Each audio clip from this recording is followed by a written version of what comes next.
The Quest 3S is here and Meta kindly sent me a copy so I could get this video done. And I have both lots to say and very little. And to be clear, everything I say is absolutely my own opinion and I'm in no way influenced by the fact I was given this headset at no cost. If I don't like it, I'm gonna say.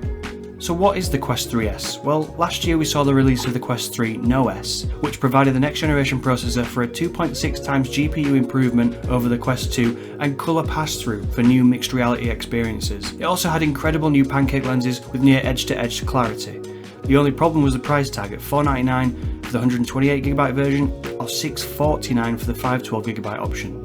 These prices compared to the initial price of the Quest 2 are a big ask for the majority of people, which is why Meta have been shaving down components and doing everything they can to bring an affordable sister headset without compromising on processing power. The Quest 3S releases for $299 or £289 in the UK, which is actually cheaper than what the Quest 2 first released at. And this is for the 128GB storage version with the exact same XR2 Gen 2 processor as the Quest 3, meaning you can play everything available on the Quest store, including the mixed reality experiences, as it also includes the same colour pass-through as the Quest 3. Except due to software improvements over the last 12 months, it's actually better quality on release than it was on the Quest 3 when it first released, but we'll talk about this later. So what are they sacrificing to reach this ridiculously cheap price tag?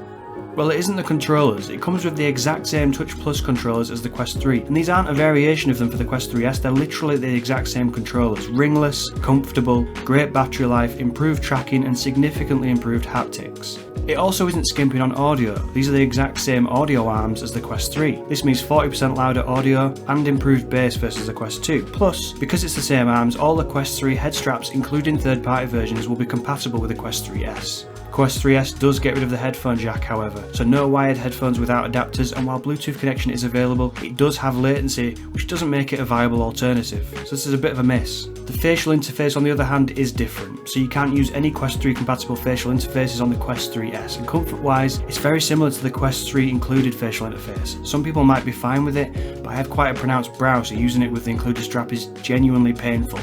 Different face shapes might be okay with it, but it really isn't for me. The proximity sensor has also been removed to save some cost. This was previously used to detect if you were wearing the headset or not to automatically sleep and wake the device. This is now being calculated with the software instead, which will make decisions based on the headset movements.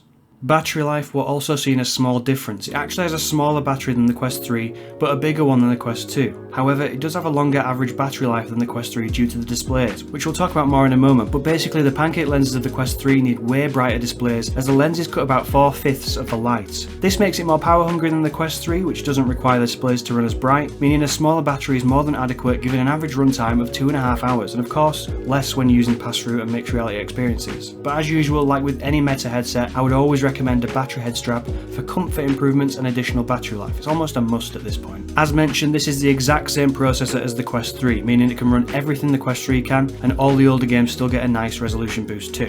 It also means you get all the same multi-window productivity type stuff, and you can also play some big upcoming games like Batman Arkham Shadow, which comes free with every Quest 3S headset, Alien Rogue Incursion, and a bunch of other big games with those Quest 3 specific improvements.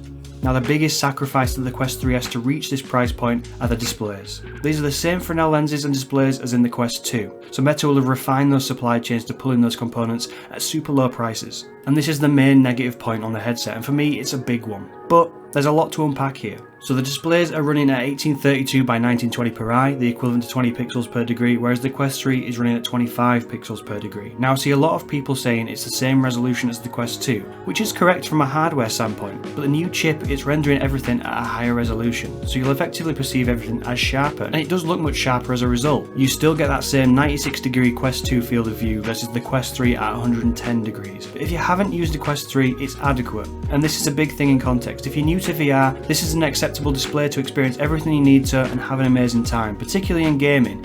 Oh, it looks good actually. Like, it's not really giving you it doesn't look like vastly worse than the Quest 3. No. If you've used a Quest 2 or anything older, you're going to be seeing a similar display but a slightly sharper image with the higher render resolution.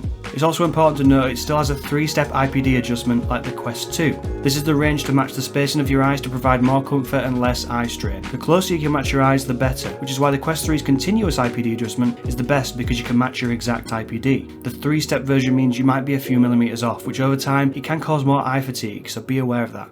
Another area without sacrifice is the pass-through. It's the same quality as the Quest 3, 4.5 times increased resolution. Software improvements have meant the initial warping we saw on Quest 3 has now been massively reduced. The Quest 3S does not have a depth sensor, but based on what I'm seeing, the visual estimation through the software provides a very close equivalent to the hardware depth sensor. Instead, the 3S uses IR illuminators which flood IR light invisible to the eye to assist the cameras with visual estimation through the software. But this might mean that it has improved hand tracking, especially in the dark, over even the Quest 3. In my experience so far, the dynamic occlusion isn't as accurate without the depth sensors, but it's not really used in many games at all right now, so the omission isn't a big deal in practice. So my view is that the Quest 3S is an incredibly important headset. The value proposition is massive. A VR headset which can play all the latest games, use the latest software and provide colour pass-through for the latest mixed reality experiences for $299 is hard to ignore. And this is the best option for the majority of people in terms of cost and performance. But if you want the best, go straight to the Quest 3. If you're dipping your toe into VR, or you're not financially able to fork out $499, the Quest 3S is going to get you most of the way there.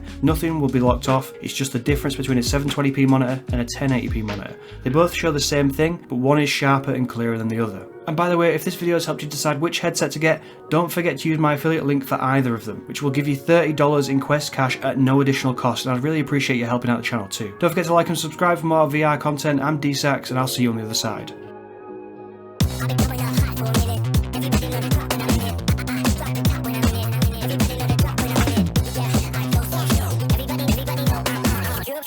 Click, click, do,